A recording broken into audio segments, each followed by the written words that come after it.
इसके अंतर्गत एक जिला पड़ता है झांसी और झांसी के अंतर्गत एक थाना पड़ता है नवाबाद, जहां से एक ऐसी दिल दहला देने वाली घटना घटित हुई है जिसे सुनकर शायद आप भी सन्न रह जाएंगे। एक युवती जिसको बहला फुसला कर दो युवक अपनी गाड़ी पर बिठा के ले गए और इसके बाद 3 दिन तक लगातार 9 लोगों ने उसके साथ दरिंदगी की, जबरदस्ती उसे बियर पिलाई, जबरदस्ती उसे गांजा पिलाया और नशे की हालत में उसके साथ गैंग रेप की घटना को अंजाम देते रहे और इसके बाद ले जाकर उस लड़की को बस स्टैंड पर मरने वाली हालत में छोड़ दिया और इसके बाद उसे मिला एक सहारे के रूप में मसीहा। आज ये कहानी पूरी झांसी में चर्चा का विषय बनी हुई है। साथ ही भारतीय जनता पार्टी की सरकार पर उंगलियां उठ रही हैं कि वह सरकार जो महिलाओं को सुरक्षा देने की बात कर रही थी आखिर कहां है, आखिर क्यों इस सरकार में अब महिलाएं सुरक्षित नहीं हैं, आखिर क्यों इस सरकार में अब इतनी बड़ी जो घटनाएं हैं वो घटित हो रही हैं।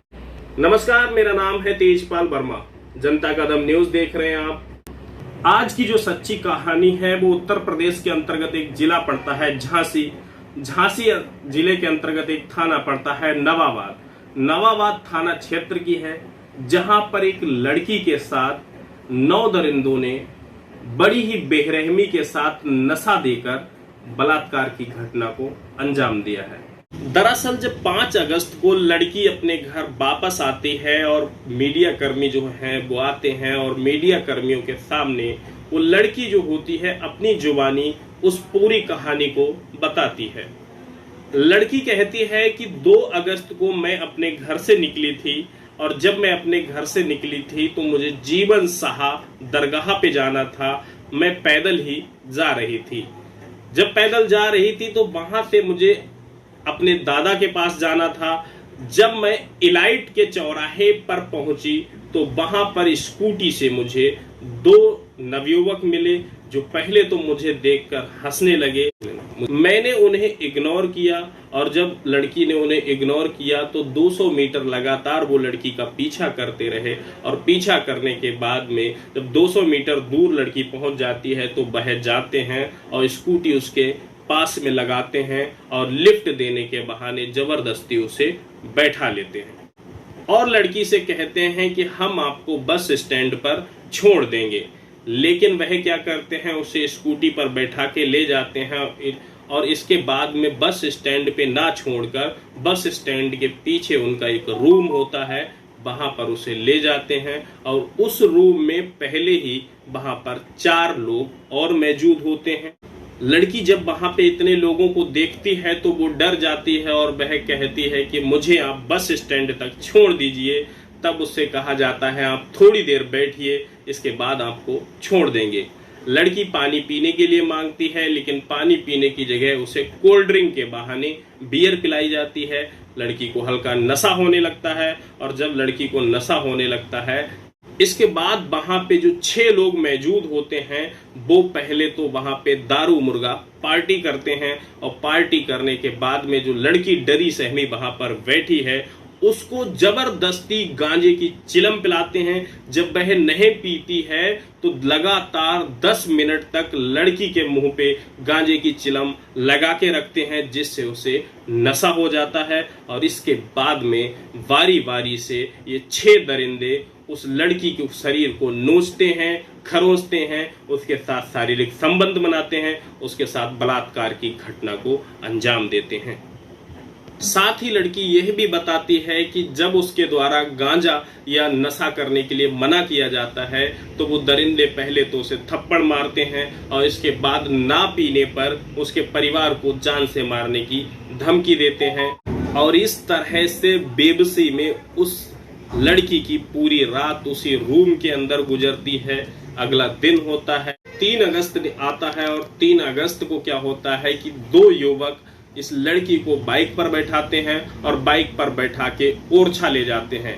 ओरछा में एक युवक और मिलता है। इसके बाद ये तीनों लड़के जो होते हैं इसको रात देर तक लगभग 1:30 बजे तक इधर उधर घुमाते रहते हैं और घुमाने के बाद में क्या करते हैं फिर से उसी रूम पर लाते हैं रात के 1:30 बजे और फिर इसके साथ बलात्कार की घटना को अंजाम दिया जाता है।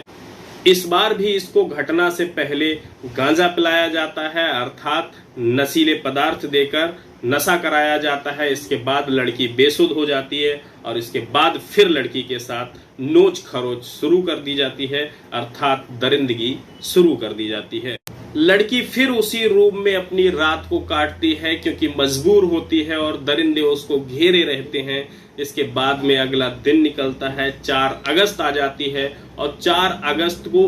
एरच एक जगह पड़ती है। वहां से एक युवक आता है अपनी 4 व्हीलर गाड़ी से और उस लड़की को बैठाता है और बैठाने के बाद में एरच ले जाता है और इस तरह से वो उसको पूरे दिन घुमाता रहता है और शाम लगभग 8:30 बजे के टाइम पर बस स्टैंड पर लाकर छोड़ देता है। बस स्टैंड पर छोड़ने के बाद में वह युवक जो होता है वहां से फरार हो जाता है और इसके बाद में वह लड़की बताती है कि अंधेरा बहुत होता है, मुझे बहुत डर लग रहा होता है, लेकिन वह पूरी तरह होश में भी नहीं होती है, लेकिन उसको झांसी पहुंचना होता है। तो वह किसी तरह से बस के सहारे झांसी तक पहुंच जाती है और झांसी पे जब वह पहुंचती है तो उसको एक अंकल जी मिलते हैं, टैक्सी वाले, जो उसको अपनी टैक्सी में बिठाते हैं और टैक्सी पे बिठाने के बाद अपने घर ले जाते हैं और घर पर, क्योंकि उसको पूरी तरह से होश नहीं होता है लड़की को, इसके बाद में वह अंकल उसे अपनी बीवी के साथ सुला देते हैं।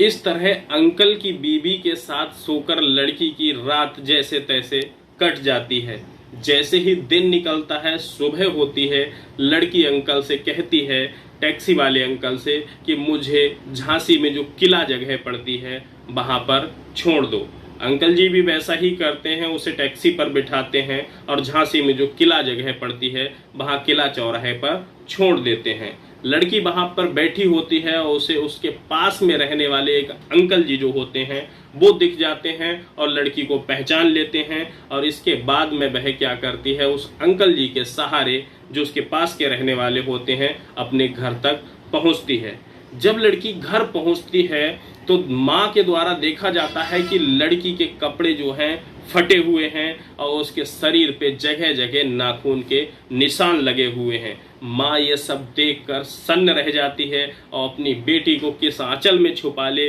उसके साथ क्या दरिंदगी हुई है, ये सब देख के उसके आंसू छलक जाते हैं। आखिर अब वो कहे तो क्या कहे, और अपनी बेटी की जो इज्जत अस्मत लुट चुकी है उस बेबसी को किस सरकार के आगे रोए जाकर वह बहुत ज्यादा परेशान हो जाती है।